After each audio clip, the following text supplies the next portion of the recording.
type 1 diabetes. In the initial 1 to 2 years, now at this time we discussed this, that when the when the clinical features of type 1 diabetes become obvious, at that time the 90% of the beta cells are destroyed, right? We did this, and slowly the disease starts to progress. Here also, initially, once you diagnose a patient as having type 1 diabetes, even then for the initial 1 to 2 years, exogenous insulin requirement is less because of the ongoing, there is some small amount of insulin secretion, about 10% of the beta cells are still secreting insulin. So at that time, we don't need that much of insulin, we need just less amount of insulin is needed for this patient.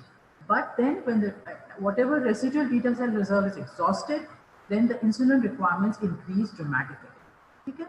Although beta cell destruction is a prolonged process, the transition from impaired glucose tolerance to overt diabetes may be abrupt. We did this, that beta cell destruction is prolonged, occurs over a period of many years, but the transition to getting the symptoms of diabetes or the hyperglycemia, that occurs in an abrupt way, okay?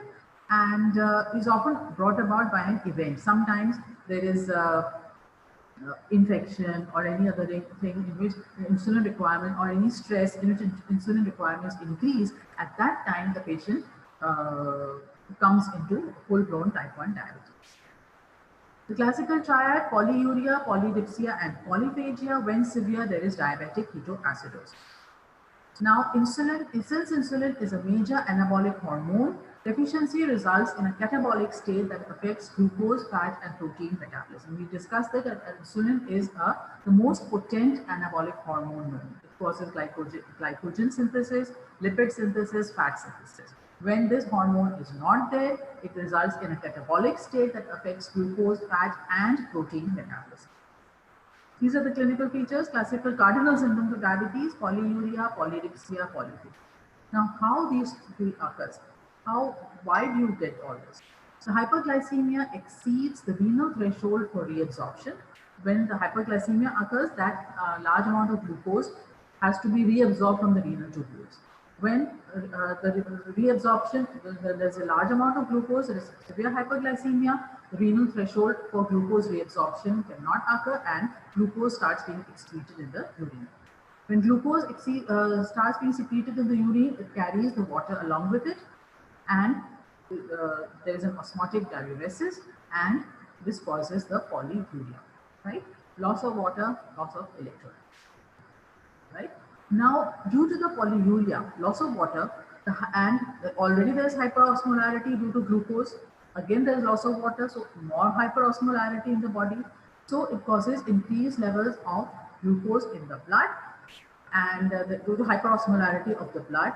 So what happens? The glucose starts coming out. The water starts coming out from the cells. Water starts coming out of the cells. There is intracellular dehydration. Intracellular dehydration causes triggering of the osmoreceptors and the thirst centers of the brain, and this causes polydipsia. Right? Now, due to insulin deficiency, there is catabolism of proteins and fats, which causes a negative energy balance, and it leads to increased appetite and polyphagia. So, why we have polyuria, polydipsia, polyphagia? These are the mechanisms behind all that. The combination of polyphagia and weight loss is paradoxical and should always raise the suspicion of diabetes. Polyphagia, patient feels hungry, but the patient is losing weight, which is a paradoxical thing. And this should always raise the suspicion of diabetes. Two conditions in which we will discuss the other condition subsequently. Hypothyroidism. In that also there is polyphagia and there is weight loss. In diabetes mellitus also there is polyphagia and there is weight loss. Okay, patient is eating more, but the patient is losing weight. These are the symptoms of diabetes. Patient is always tired, frequent urination, always hungry, sexual problems, sudden weight loss, wounds which are not healing, blurry vision, always thirsty, numb or tingling hands or feet, vaginal infection. Clinical features of type 2 diabetes mellitus. Type 2 is usually present in older obese patients. So nowadays, We discussed this before that because of the sedentary lifestyle, poor eating habits, fast foods, junk foods, this type of type 2 diabetes is also seen in children and adolescents. The diagnosis is mostly made on routine blood testing in asymptomatic patients. Many times, the patients of type 2 diabetes mellitus come just with vague symptoms to the doctor. Doctor साहब अब मुझे कमजोरी हो रही है, feeling fatigue, weight loss, or very common thing is patient may come with a small finger, may toe, may some infection हो गया, some small infection which are not healing.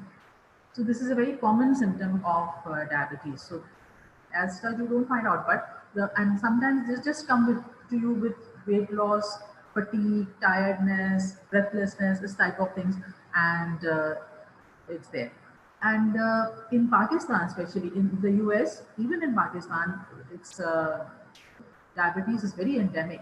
So we suggest that all patients, all people over 40-45 years of age, especially if they have a family history of diabetes, should get their blood glucose tested.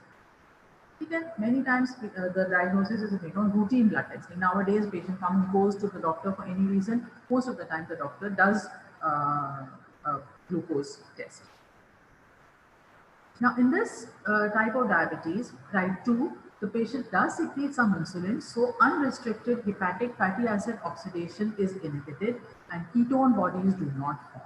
In type 1 diabetes mellitus, what happens? There is no insulin, so fat starts getting utilized for energy. Glucose cannot be utilized for energy, fat starts getting utilized for energy. When fat is utilized for energy, ketone bodies are produced, and that is the ketosis.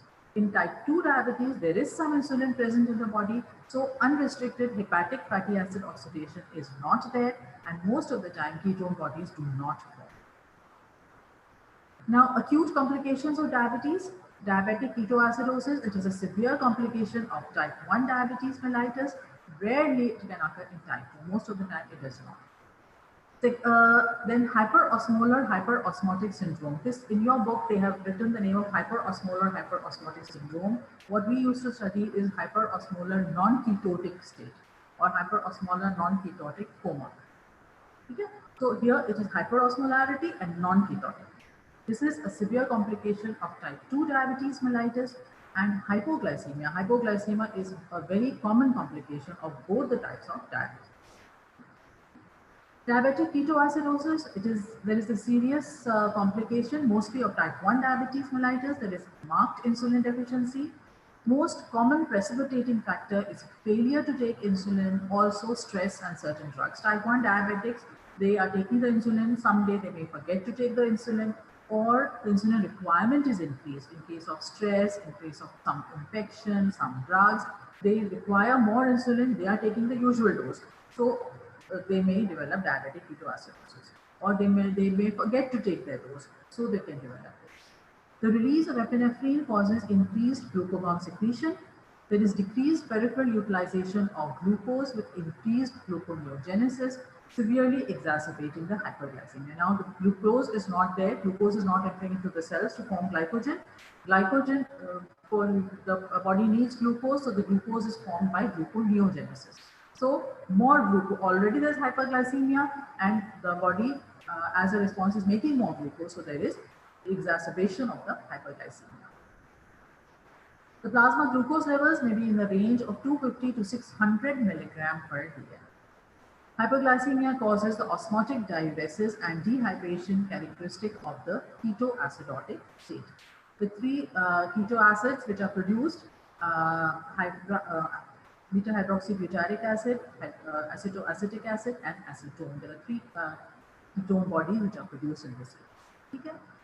Insulin deficiency stimulates lipoprotein lipase, leading to breakdown of fat stores and increased levels of free fatty acids. Because insulin is not there, lipoprotein lipase is an enzyme which is activated, which causes the breakdown of fats.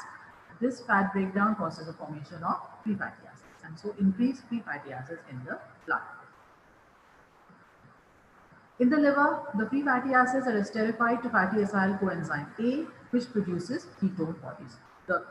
In type 1 diabetes, insulin is not there, because of which, in diabetic ketoacidosis, insulin is not there, because of which glucose is not utilized, cannot be utilized for energy, so fats are utilized for energy.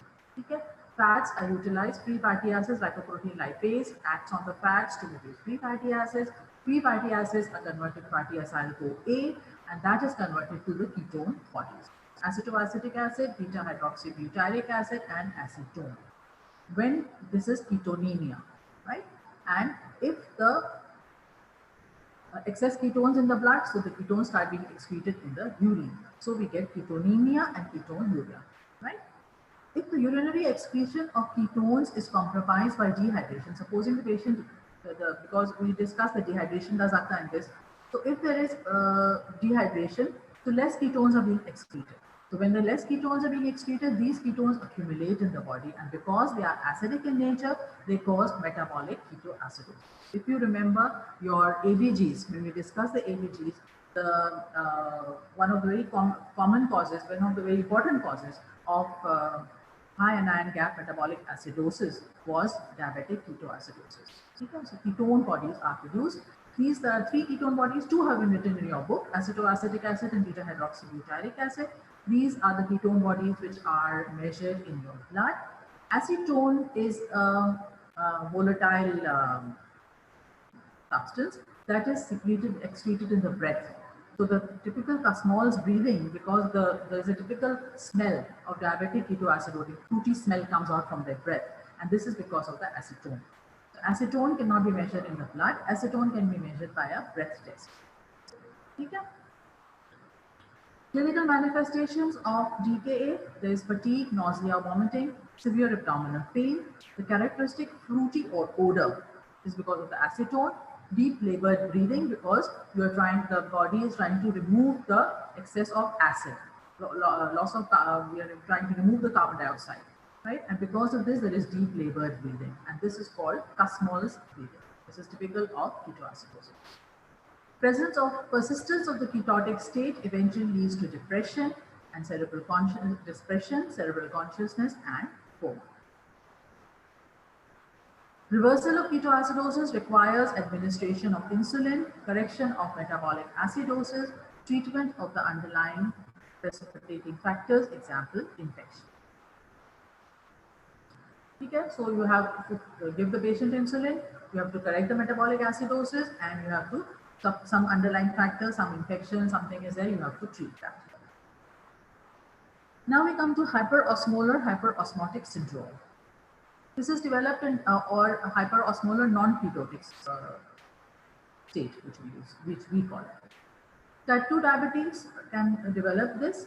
Insulin is present. Now here, insulin, there is some insulin which is present in the body. This type 2 diabetic patient is secreting some insulin. Because of this, unrestricted hepatic fatty acid oxidation is not there. Some glucose is being utilized for energy. So all of the energy is not taken from the fat. So because of that, unrestricted hepatic fatty acid oxidation is not there. Because of this, ketone bodies do not form. There is sustained osmotic diuresis leading to severe dehydration. We discussed this when the lot of glucose is secreted in the urine. It takes up the water along with it, and so there is severe dehydration. Especially in those patients who cannot drink enough water to compensate for the urinary loss from chronic hyperglycemia. Which people are they? They are the elderly patient who are disabled by a stroke or an infection. Old patient lying on the bed cannot ask for or does not feel so much of thirst and cannot take up that much water. So these people then develop a severe dehydration. The absence of ketoacidosis and its symptoms, nausea, vomiting, and Kussmaul breathing, delays the seeking of medical attention. Ketoacidosis has got these typical features: Kussmaul's breathing, nausea, vomiting. Here there is nothing.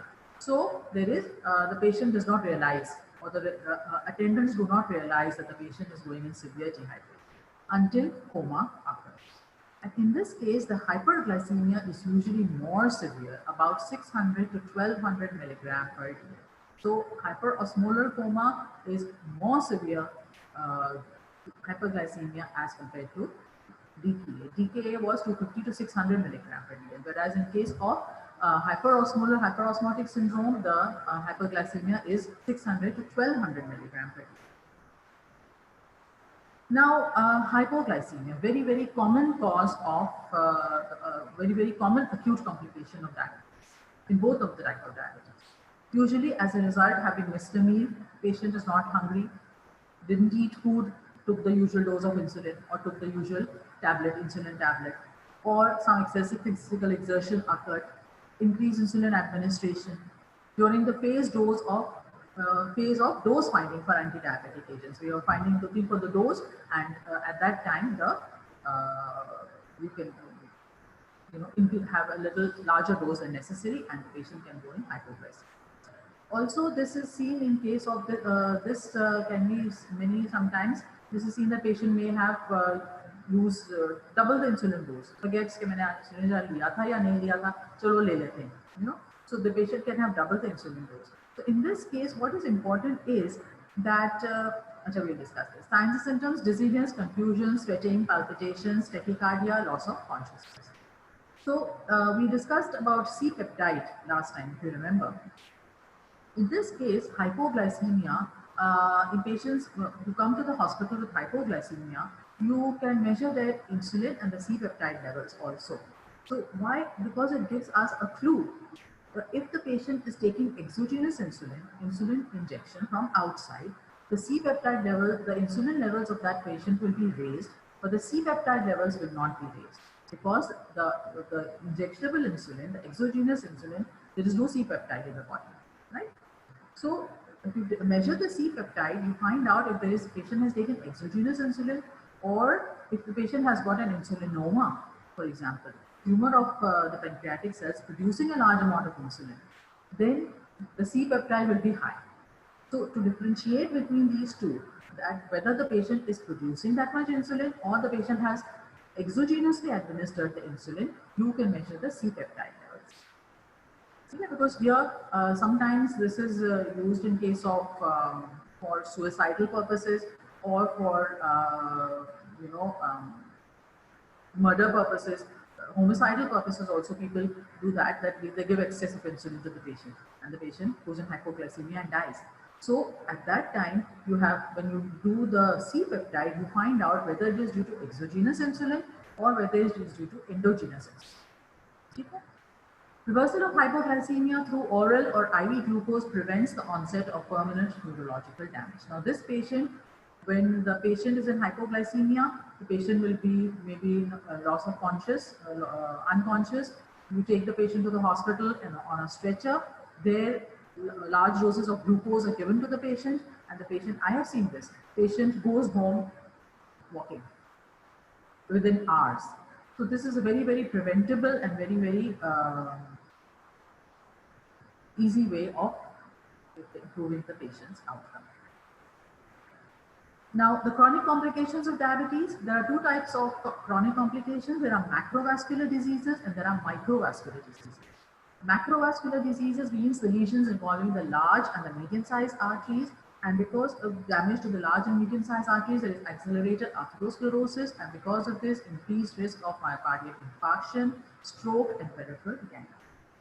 Microvascular disease, there is capillary dysfunction. So in macrovascular, it is the arteries, large, small, and medium arteries. In large and medium, sorry. In microvascular disease, there are the capillaries which are damaged, causing diabetic retinopathy, nephropathy, and neuropathy.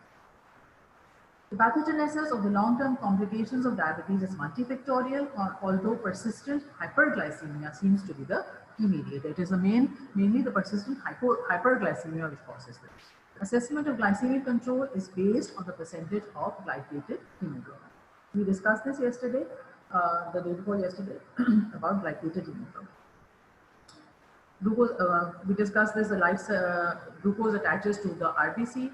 As the life cycle of the RBC is 120 days, we get the previous record of the patient of the last 3 to 4 months.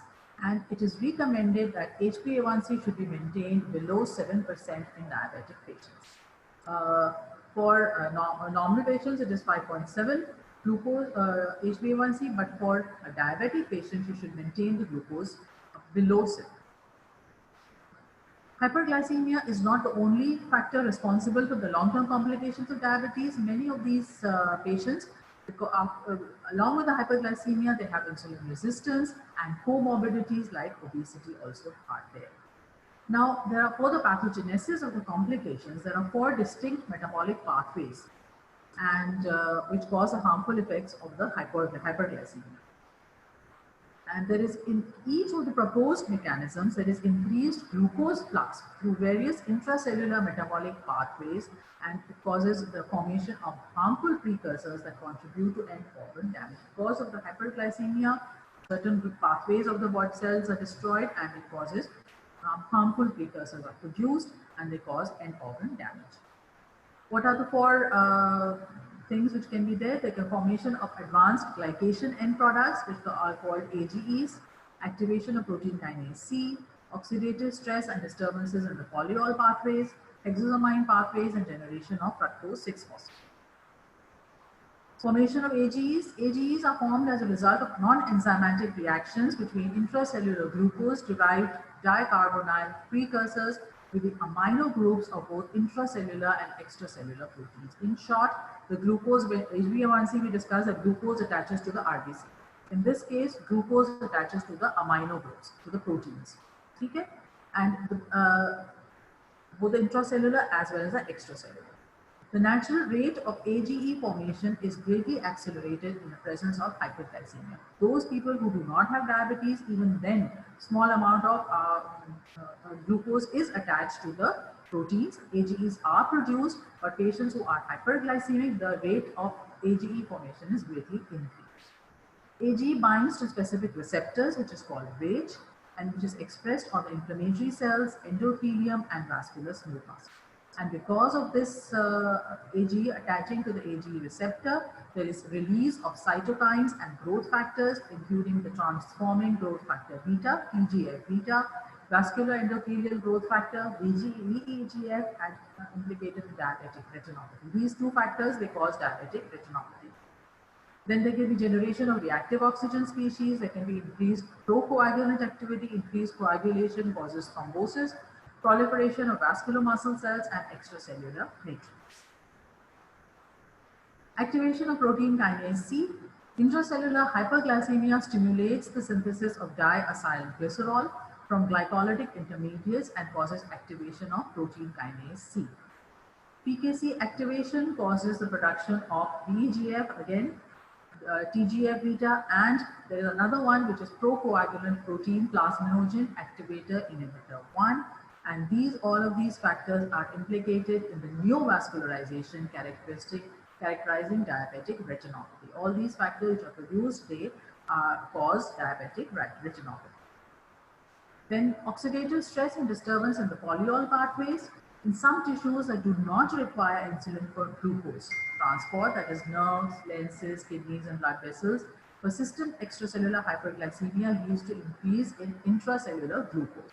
Because insulin is not needed, there is hyperglycemia, so this glucose enters into the cells, and there is intracellular hyperglycemia. Now this glucose, it is metabolized to sorbitol, which is a polyol, and fructose using NADPH. NADPH is also required to produce glutathione, which is an antioxidant. When all the NADPH is utilized by the glucose to produce sorbitol, there is no NADPH left to produce glutathione, which is an antioxidant. So antioxidant is not there. So this causes, there is more susceptibility to oxidative stress. Sorbitol accumulation in the lens leads to cataract formation. Hexosamine pathways and generation of fructose 6-phosphate. Hyperglycemia causes increased intracellular levels of fructose 6-phosphate, which causes increased glycosylation of proteins, leading to generation of excess proteoglycan.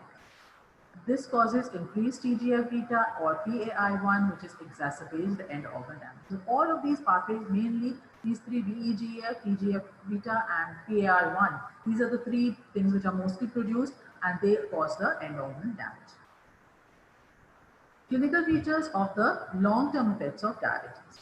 So it is mainly the long-term effects of diabetes that are more causing more morbidity and mortality as compared to the acute complications. You find very few people, hypoglycemia, yes, it is common. But hyperglycemia, diabetic ketoacidosis, and hyperosmolar coma and all, Nowadays, with the better medical practices, people are more aware, so that doesn't happen so frequently. But the chronic complications of diabetes, the long-term effects are the main ones which cause the morbidity and the mortality. The severity of chronic complications depends on the degree and the duration of hyperglycemia.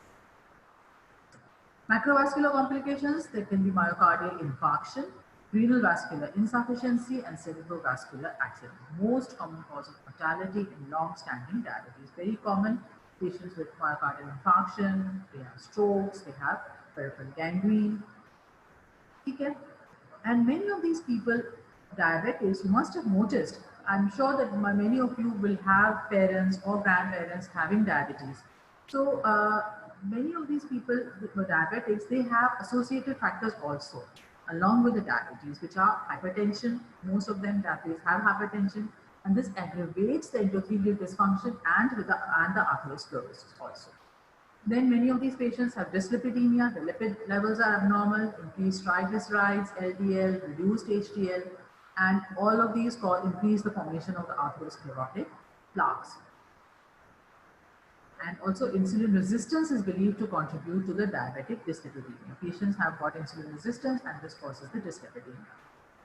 Diabetics also have increased PAI1, which is an inhibitor of fibrinolysis, so acts as a procoagulant in the formation of atherosclerotic plaques. Atherosclerosis occurs, and over there when the procoagulants occur, there is coagulation, thrombosis, and it can cause the MI and the stroke.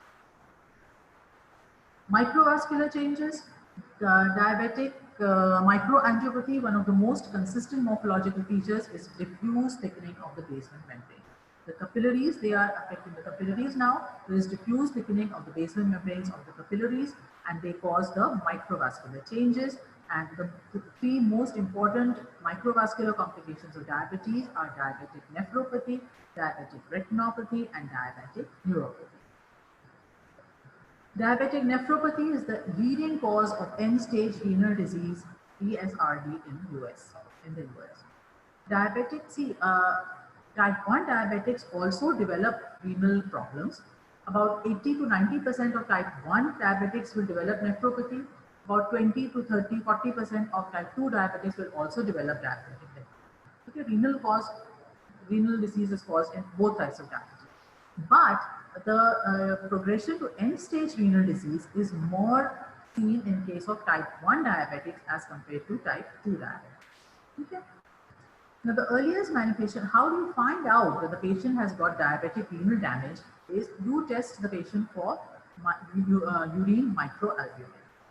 Okay. Urine microalbumin is basically not a small type, micro means small, albumin, small type of albumin. It is actually a misnomer. It is not a small type of albumin, but it is the small amount of albumin in the urine, which is called microalbuminuria. Okay? So how much amount of urine? Less than 30 milligram per day is considered normal. So the patients having more than 30 milligram per day urine excreted, albumin excreted in the urine over the period of 24 hours is called microalbuminuria. So that when patient has got microalbuminuria, then you know that this patient is now having renal problems which may be due to the diabetes. Okay? Microalbuminuria is a marker for greatly increased cardiovascular morbidity and mortality in both types of diabetes. Once you have the patient has microalbuminuria, then you should definitely screen the patient for any of the cardiovascular morbidity and mortality also. Okay? And about 80% of type 1 diabetics and 20 to 40% of type 2 diabetics will develop overt nephropathy with macroalbuminuria. Now, these patients, when they start secreting more than 300 milligram per day, which is called macroalbuminuria. And this is most of them of type 1 diabetics, and quite a lot of type 2 diabetics will develop macroalbuminuria. That means a large amount of albumin being secreted in the urine, more than 300 milligram per day. And many of these patients will develop end-stage renal disease requiring dialysis or renal transplantation. Visual impairment, most diabetics develop some form of diabetic retinopathy. The fundamental lesion is neovascularization due to increased VEGF in the retina. Diabetic retinopathy consists of a constellation of changes that are considered to be diagnostic of the disease. These constellation of changes, maybe they have been discussed in endocrinology with you, or when you do go for your eye, they can show you the diabetic retinopathy characteristic changes. Diabetics also have an increased risk of developing glaucoma and cataract, and sometimes even total blindness can occur. This is a diabetic foot ulcer. Now, small amount of infection, patient chalte chalte kuch lag gaya, keel lag gayi, anything can hurt your foot. And diabetic patients, these things don't heal so easily. And after that, this is a diabetic foot ulcer over here, shown over here. And see, this is still very infected. This yellow area shows that it is still highly infected. And slowly and gradually, this can lead even to gangrene and amputation of the foot. Similarly, this is the retina, diabetic retinopathy. There are microaneurysms, exudates, abnormal blood vessels, hemorrhage. There are characteristic typical changes seen in diabetic retinopathy. Diabetic neuropathy. A variety of clinical syndromes can occur affecting the central nervous system, peripheral nervous system, or the autonomic nervous system. Any of the nervous systems can be damaged due to diabetes. Most frequent finding is distal symmetric polyneuropathy of the lower extremities that affects both motor and sensory function.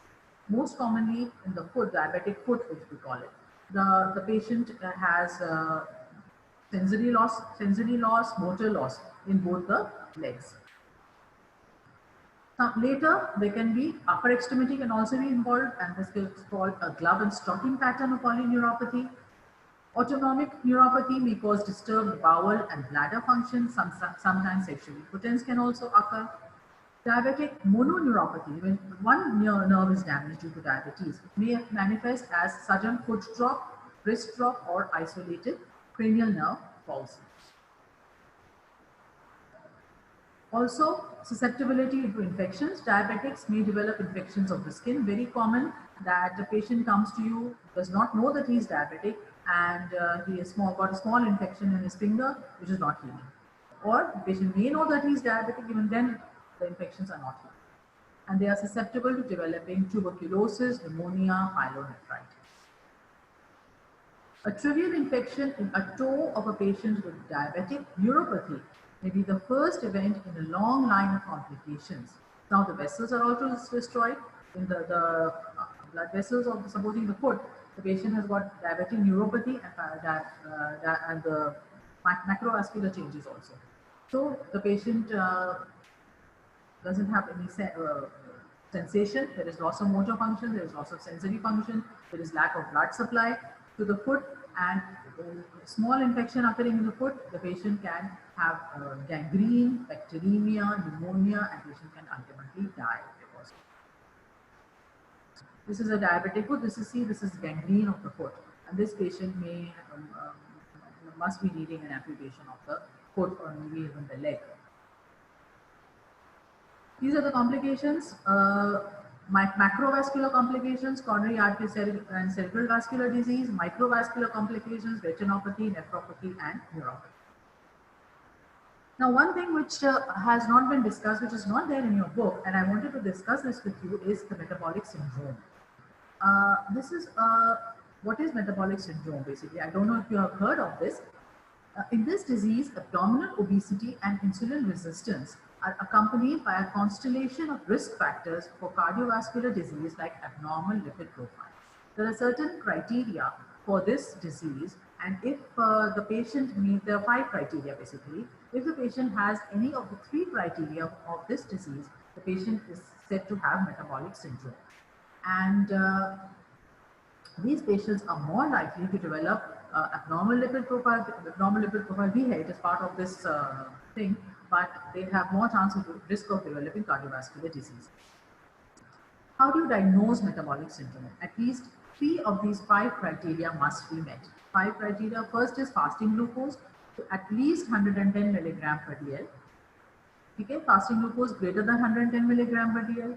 Triglycerides greater than 150 milligram per dl, equal to or greater than 150 milligram per dl. Blood pressure at least 130 by 85 millimeters mercury. High density lipoprotein cholesterol, which is a good cholesterol, if it is below 50 in women and below 40 in men. Central obesity, abdominal waist circumference greater than 35 inches in women and abdominal waist circumference greater than 40 inches in men. These are the 5 criteria for diagnosing metabolic syndrome, and if any of the 3 criteria are met, the patient is considered to have metabolic syndrome and more likely of developing of cardiovascular disease. And they can develop diabetes, they can develop cardiovascular disease, and they benefit from weight reduction, dietary modifications, and change in lifestyle. Okay, this is all about for us today. If you have any questions, you can unmute your phones and ask me, please.